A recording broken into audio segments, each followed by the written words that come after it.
Thank you very much, Michael. Thank you very much for the invitation. It's a great pleasure to be here. And like the first talk, we're in some sense more of a user of many of the deep learning techniques which have been developed here in this community.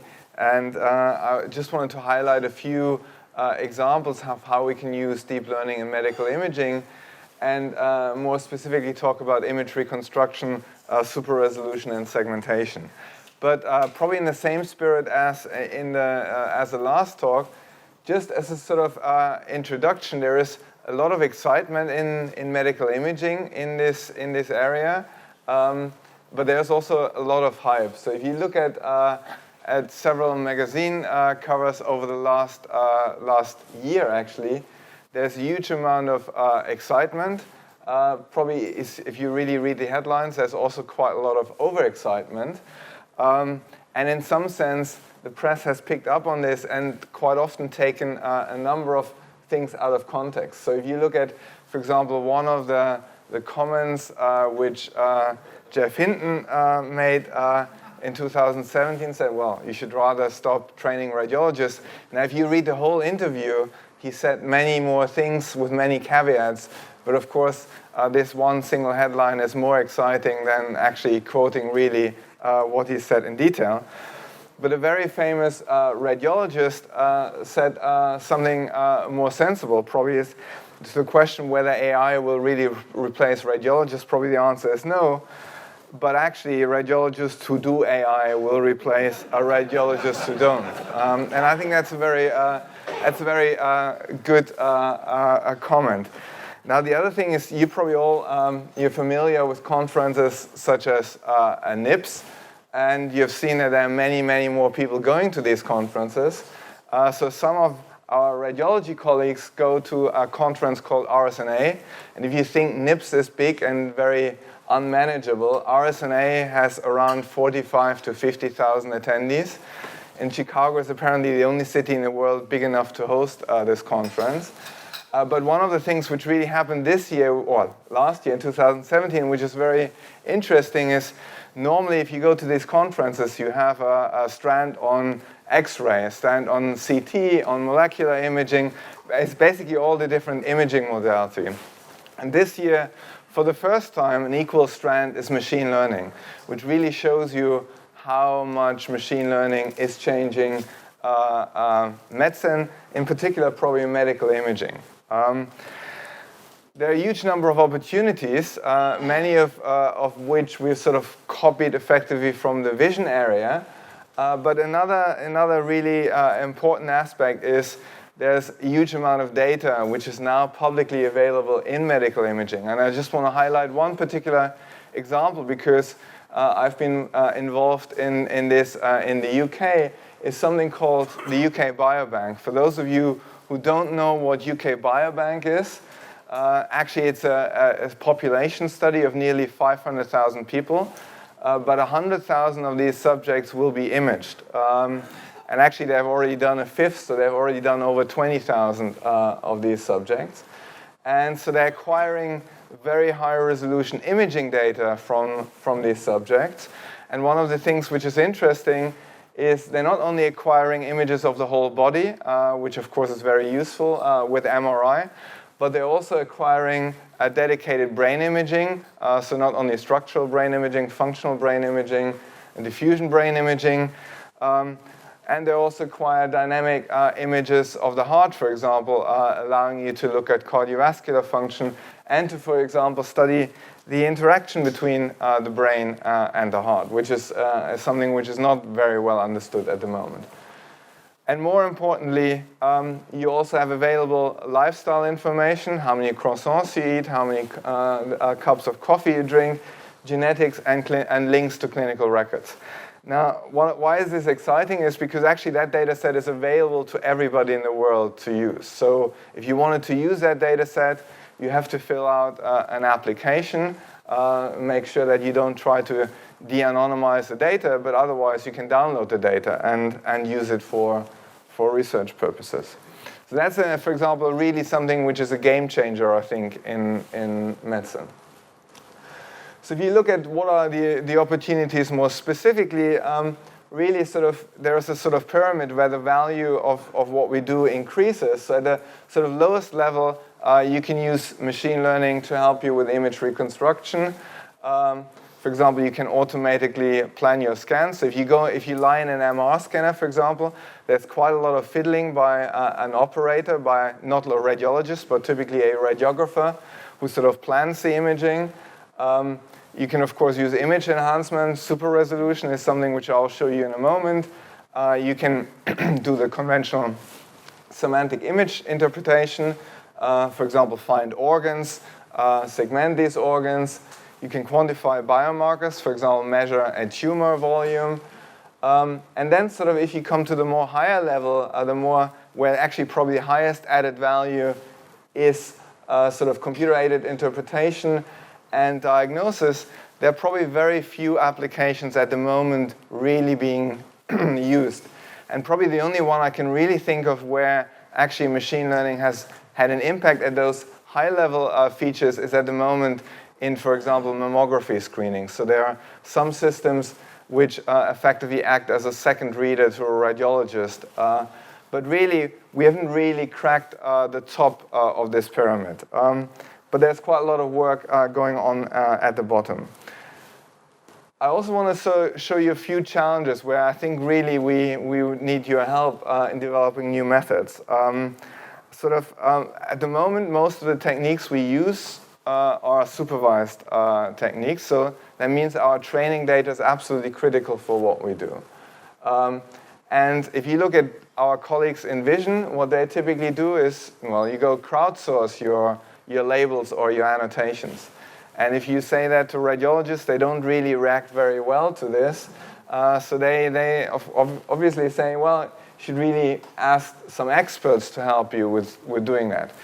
But in the UK, at least, for example, we already train far too few radiologists. So if you ask them to generate training data, i.e. labeled data, it's really very challenging and quite difficult to do. And more importantly, and this is something which is quite, I think, not always perfectly understood, is if I ask an observer to tell me whether there's a car in a photo or not, then the answer is pretty unambiguous. Either there is a car or there isn't. In medical imaging, our training data is often imperfect, i.e. if you ask 3 different radiologists, they will give you hopefully not 3 different answers, but they might give you more than one answer. So you really need to train in a scenario where your data might not be perfectly labeled. And of course, if that's then not perfectly labeled, how do you actually validate your algorithm against something where there is really no gold standard?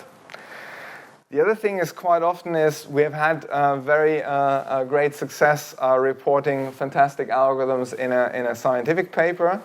And then when you deploy them in a clinical scenario, they don't really work that well. And if you actually look at scanners, there are really only 3 big scanner manufacturers. And when they produce scanners, they not only vary in the color, as you see here, but they really produce slightly different images.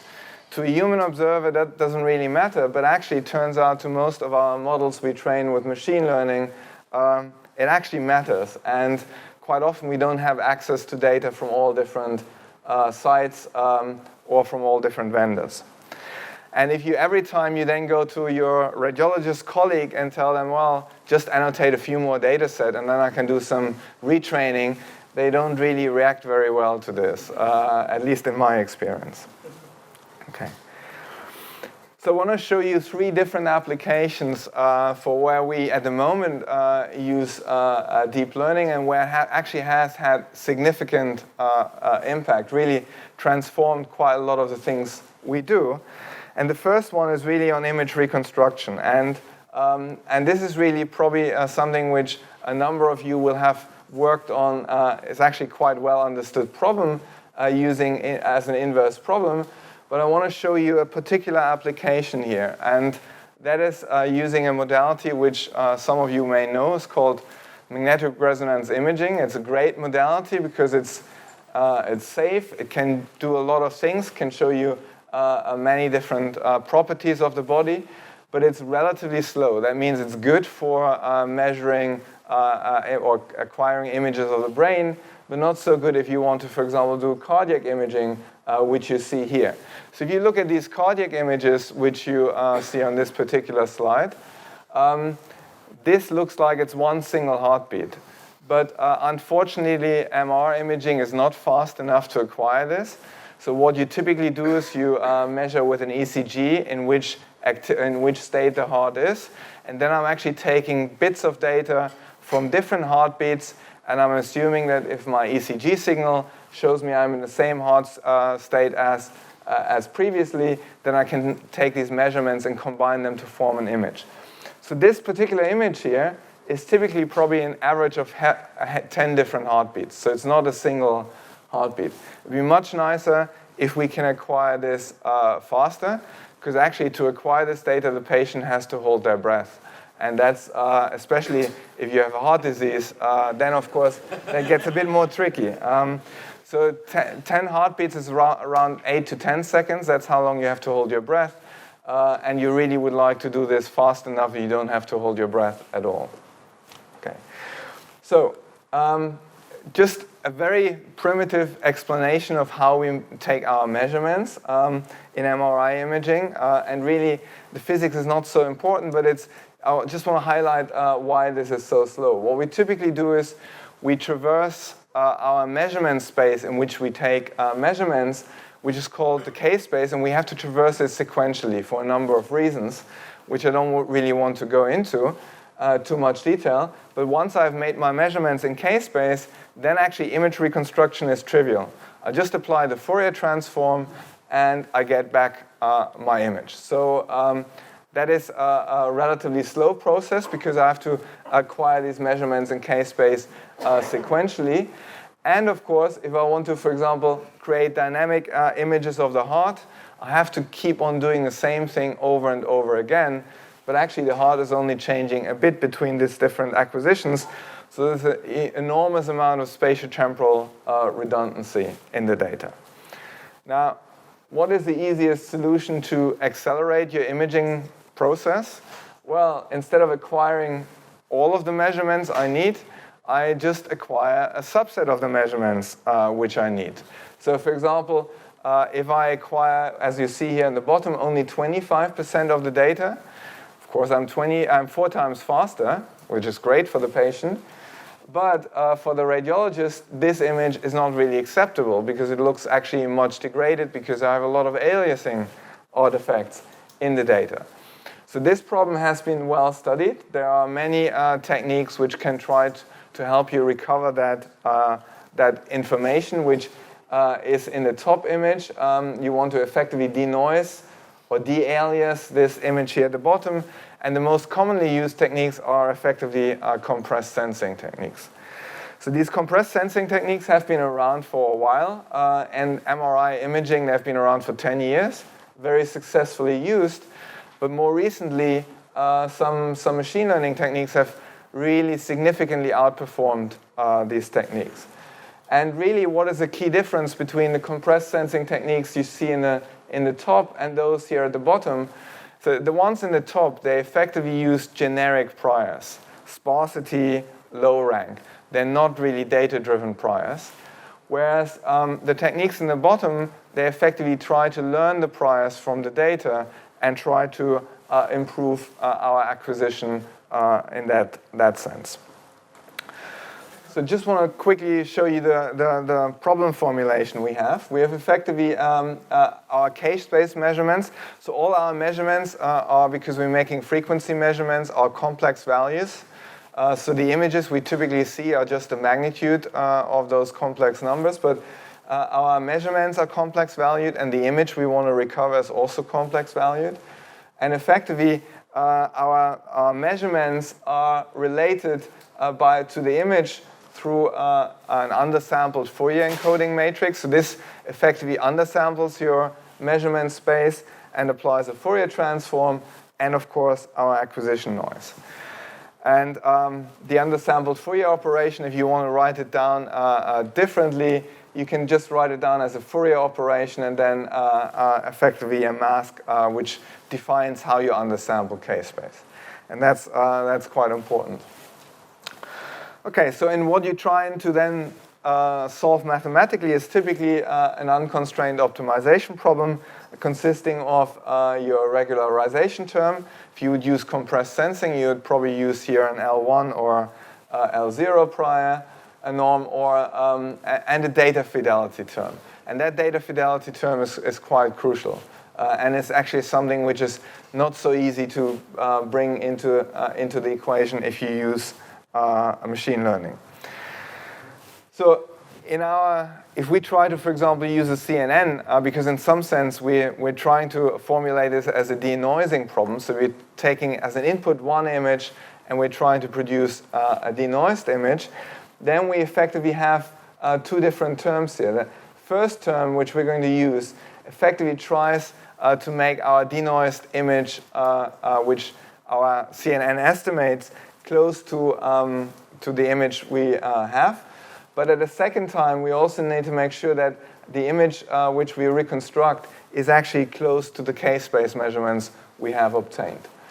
And this leads us to, when we develop our CNN, to have a layer which is probably not very common in other applications, which we call a data consistency layer. So this forces our data fidelity.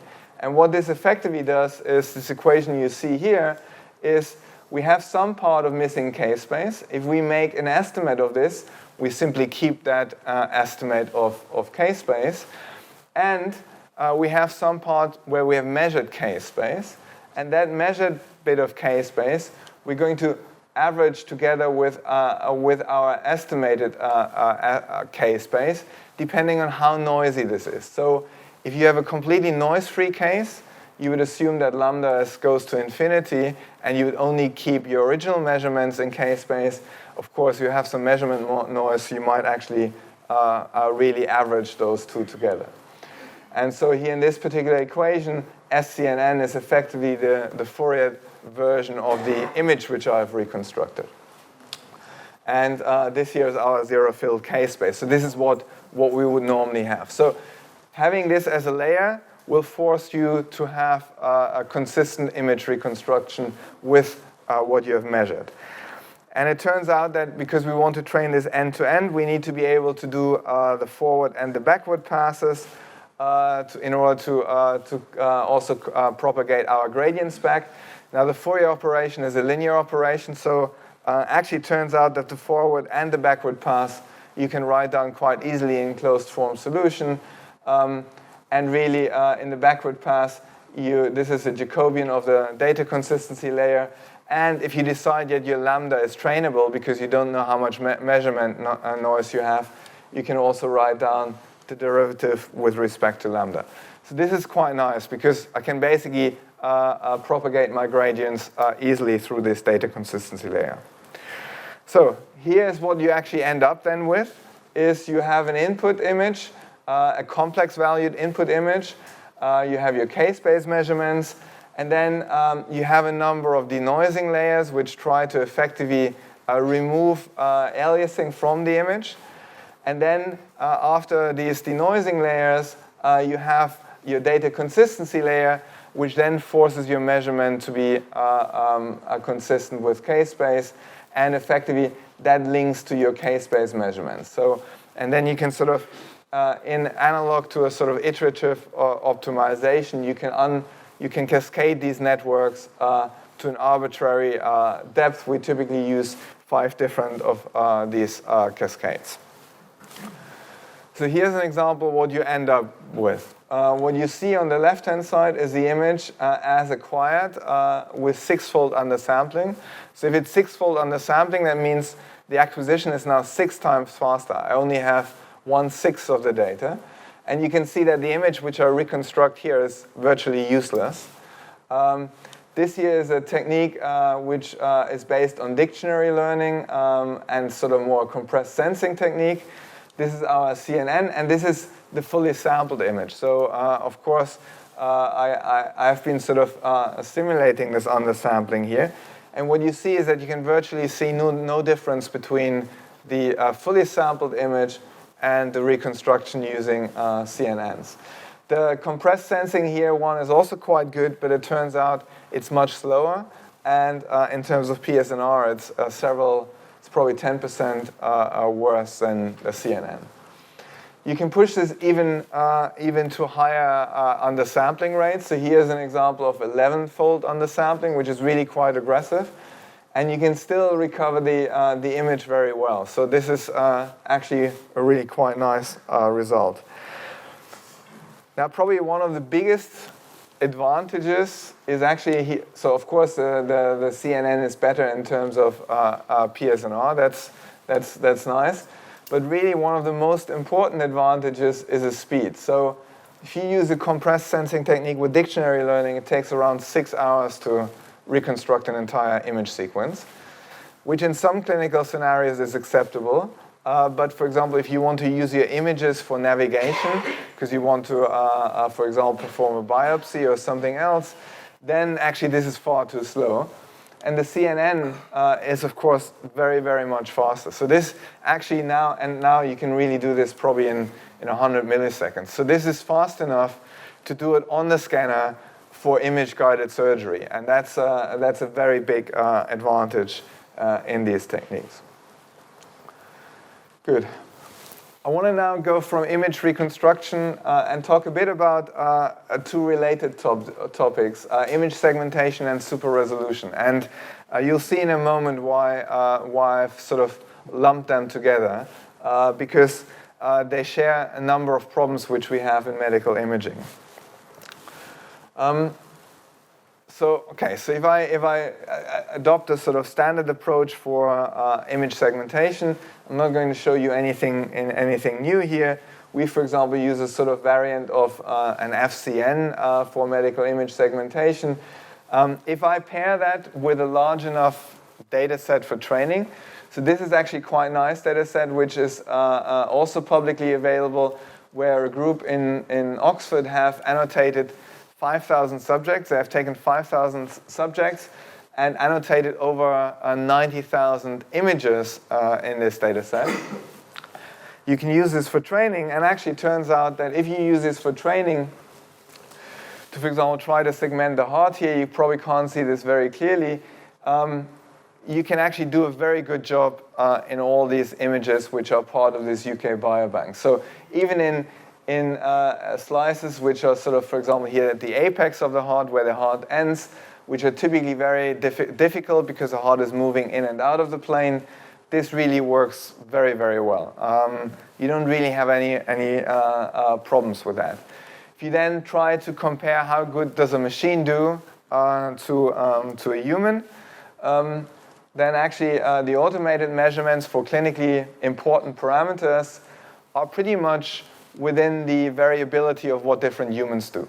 So we're not performing better than a human does, so there is no superhuman performance. But actually we're doing as well as a human does. And I think that's quite natural, because it seems to me quite hard to get superhuman performance from training data, which actually in some sense is quite flawed. So you can do this quite easily. So there is no real challenge here. We can just adopt what many of you guys have done in vision. What is a challenge is that actually the imaging data has a lot of artifacts, which you need to understand in order to really make best use of the data. So one of the things is, what we typically do is when we acquire the heart, we acquire one slice. We ask the patient to hold their breath for 10 seconds. We acquire then the second slice, do the same thing again. Third slice, do all of this again. And our slices are quite thick, which means they have anisotropic resolution. So they're high resolution in plane, but low resolution out of plane. So if I take that data, stack it together, and show you that as a sort of reformatting, you see these ugly staircases, which comes from the fact that probably every slice is around 1 centimeter thick, and in plane I probably have around 1 millimeter resolution. Now there's a second problem you have, which comes from the fact that the patient has to hold their breath for every slice, and they might hold their breath in a different position between slices, which means that actually one of the slices is shifted, correct? And if you basically treat this as one volume, you end up with problems. And for example, if you take this volume here, you can quite clearly see, well, in 2 of those slices, the patient has held their breath in the wrong location. So now I can do segmentation with this data set in 3D or super resolution. And this is what you end up when you do, for example, super resolution, which is actually quite nice. This super resolution here takes this data set, produces this, and it has this fantastic thing here where there's effectively a hole in the heart. Of course, the patient doesn't have a hole in the heart because it would probably not survive with that. But of course, the super resolution can only do whatever the data you give it. And similarly, in the segmentation here, you can also see these disconnected regions. So what we really would like to do is take that same data and produce either a super resolution like you see here or a segmentation like you see here. And for that, we have to incorporate anatomical knowledge. If you ask a clinician to look at the data, they will look at only slice by slice, but in their head, they will build up a 3D representation of what they're looking at. And they are completely immune to the fact that you have motion between these different slices. So one of the challenges we came across is really that these standard, loss functions, which we normally use for segmentation or super resolution, are not really very good in those situations. So we thought about what can we do differently, because we really want to put a low resolution input data into our network and end up with a high resolution segmentation or super resolution. So this network not only does actually perform semantic segmentation, but also increases the resolution of the data. So we decided let's try out something which looked very cool, called a TL network, which has been proposed in graphics and really has effectively sort of 2 components. The one component is a sort of autoencoder, an encoder which forces you into a latent space with variables h and then a decoder, and that network effectively is trained with segmentation, so not with effectively with label maps. And then a second branch, which is the predictor network, which, for example, takes an intensity image and predicts this latent representation from this intensity image. And we can sort of train this network in a joint fashion. Now, when you look at this, you might say, well, hang on, what's this useful for? Well, for example, if we train our network for doing segmentation, one of the things we can do is we put our low-resolution image in. We obtain a segmentation using our segmentation network. So this is our segmentation, but we want an anatomically plausible segmentation. So we encode that segmentation into our latent space, and for our ground truth labels, we can also encode it in our latent space. And we have then a sort of loss function on that latent space, which forces you to be similar in the anatomical representation of what you're looking for. And then you can couple this with your standard cross-entropy loss. Okay, so you now have 2 loss functions, one which is a normal cross-entropy, and one loss in this latent space, which forces your shape to look similar to what you had seen during training. And if you do that, you actually get a very nice result. So instead of now getting these really weird shapes where you get biologically implausible shapes, you can constrain your data to be very close to what is a ground truth if you acquire high-resolution images. By the way, these high-resolution images you can only acquire if you hold your breath for 40 seconds. So this it requires really sort of very dedicated volunteers to be able to do that. And if you do this with super resolution, you can now do the same thing, correct? With super resolution, the only difference here is that actually my super resolution network produces as output an intensity image, and then I'm predicting from that intensity image my latent space representation. And I have here the same for the ground truth. So now here I do the same thing. My latent space representation, though, comes from these predictor networks, which go from intensity space to latent space, rather than from segmentation space to latent space. And here's an example of what that does if you use a sort of low resolution image. This is your standard super resolution approach out of the box. This is an anatomically constrained super resolution, and this is what you would end up with if you look at the high resolution ground truth.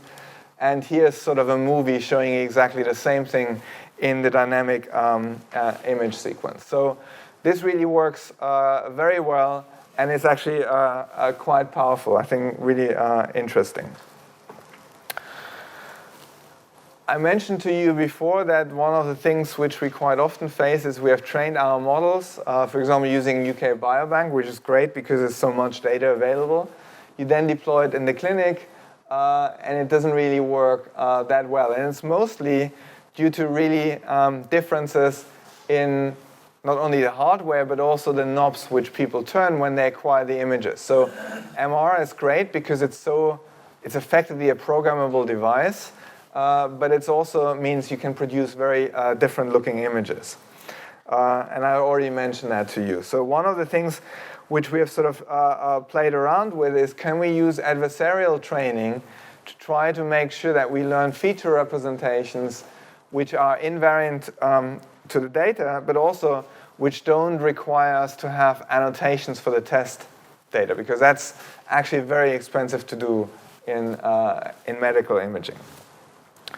So I guess this problem, I think I don't really need to explain to you in very much detail, but you basically end up with training your machine on the source domain, trying to separate one set of labels from another set of labels. So this might be scanner A, where you have training data.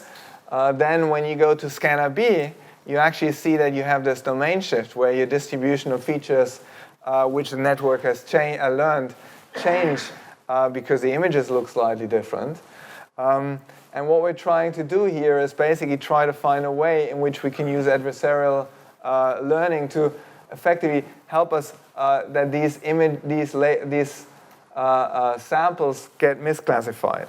And we instead would like to learn a classifier which is more generalizable. And this has been really there's a very nice paper on this, how you can do this with neural networks, which was sort of published 2 years or 3 years ago, no, 2 years. So it's an ancient paper in terms of machine learning, but really works quite well, where what you try to do is you try to train a classifier, or you try to learn a domain classifier, which can tell you whether your data comes from domain A or domain B, and you try to minimize the accuracy of this domain classifier. Because if that domain classifier does a good job, then obviously you haven't learned features which are very domain invariant. And the nice thing is, for this, you only need labels whether your data comes from scanner A and scanner B. I don't need annotations for scanner B. So here's the approach which we've used. We use a neural network which has a fancy name called DeepMedic, which was one of the first ones who could actually do properly 3D convolutions. Now, of course, you can do this quite easily. Sort of has two different pathways. I don't really need to explain this in too much detail. One high resolution, one low resolution pathway, is really designed to spot brain tumors, and it has been actually quite successful in this.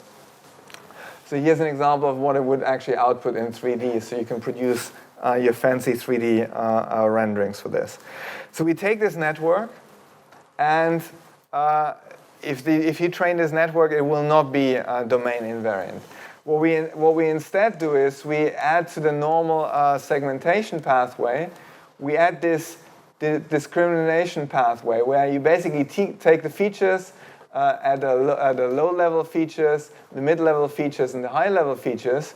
You put them into your adversarial branch, and you try to learn this, or you try to prevent this from being a good domain discriminator. And then by minimizing the accuracy of that domain discriminator, you tend to learn features which are more generalizable. So effectively, you have two different terms in your cost function. One is sort of your normal cross-entropy loss, and the other one is your how well you can discriminate the domain. But the important thing is the top, this loss here, I can only evaluate for samples from scanner A, because that's my training set. Whereas this domain discriminator, I can actually evaluate for samples from scanner A and B, because I only need to know whether they come from scanner A and B. And that's quite easy to do. And it turns out that this actually does really quite well. So here's an example. What happens when you don't do this domain adaptation. So here, actually, instead of using data from different scanner, we assume that at test time, we don't have one of the sequences available, so we have to use another imaging sequence. And if you don't do learn domain invariant features, you see you end up with horrible results in your segmentation, where you're supposed to spot a brain tumor, which you can probably see here quite nicely. And here, when you have done the domain adaptation, even if you switch one sequence to another, you actually do quite well. Good. So the last 2 minutes, I just want to talk about some challenges which we have practically faced, and I think many of you might face in other scenarios, is there are many good networks out there. For example, UNet, which in medical imaging, quite a lot of people use FCN. But they have a lot of meta parameters. There are a lot of different architectures you can choose. They influence the behavior. And then really it's, at least to us, it quite often looks like it's very hard to make predictions which model will work really well for a given task. So one option is to use, I guess, something you're all very familiar with is sort of an ensemble of these different models, and try to be as insensitive as possible and unbiased as possible. So here's, for example, an example. When I have a FLAIR image with a brain tumor, so you see the core of the tumor in red and the edema in yellow, then if I use the same network, but I switch here cross entropy for IOU as a sort of a loss function, I get very different behavior. And for example, this intersection over union effectively forces you to make a very hard segmentation. And that gives you overly high confidence values for this. So it might not be a very good thing, because these things you misclassify with very high confidence. Okay. So the approach which we have sort of used is try to basically approximate the probability distribution, which we're really interested in, by this model where you have these different meta parameters in there, and usually just pick one meta parameter and then run with it. So what we really wanted to do is sort of marginalize out over these meta parameters and try to find a more robust way of doing this. And so we used different network architectures, for example, a DeepMedic, FCN, a UNet approach, but also we tried out different architectures, different training loss functions, different sampling strategies. There are many knobs you can turn out. And at the MICI conference, which I guess is sort of the CVPR for handicapped, for those who work in medical imaging, is sort of they run challenges, and this type of approach really was quite successful, and this won the first prize out of 50 competitors. And really, it's quite simple, because you didn't really need to spend a huge amount of time engineering the particular approach. Okay, so I just want to sort of summarize and conclude. So deep learning, you've seen a number of really nice papers in the literature showing really great progress in this. But there's also quite a lot of hype and quite a lot of discussion about whether we're actually asking the right, or whether we're posing the right problems to machine learning in medical imaging. And really, to make this truly intelligent, we have to move beyond images. So we have to, even a radiologist, somebody told me actually, if you want to study medicine and you really hate patients, the one thing you should do is you should become a radiologist, correct? Because you normally never have to interact with a patient. But even the radiologist will look at non-imaging information. And so really, there's a lot of data available. this is really a challenging validation. And like in the previous speaker, I think really, unless you really work together in teams with the clinicians, engineers, you can't really solve these problems. Or you might actually end up solving the wrong problem. And one thing which is, I think, quite exciting is something which we're trying to do in currently is sort of, at the moment, you have these three separate blocks. You acquire your data, you reconstruct your data, then somebody tells you what I wanted to measure, and then you do the analysis and you pop out some results. But really, if all of this I can formulate with deep learning, then one of the things I am actually very excited about is that I can do end-to-end optimization. So if I know what clinical measurements I want to make, I can optimize the acquisition, the reconstruction, and the analysis for exactly that purpose. And I think that's a very powerful paradigm, especially because these scanners are effectively programmable. They're a piece of programmable hardware, and you can optimize what they do. And of course, you can couple it with big data and multimodal data. So I just want to finish by acknowledging all the people who helped with the work which I've showed you here, and also the people who funded this research. Thank you very much.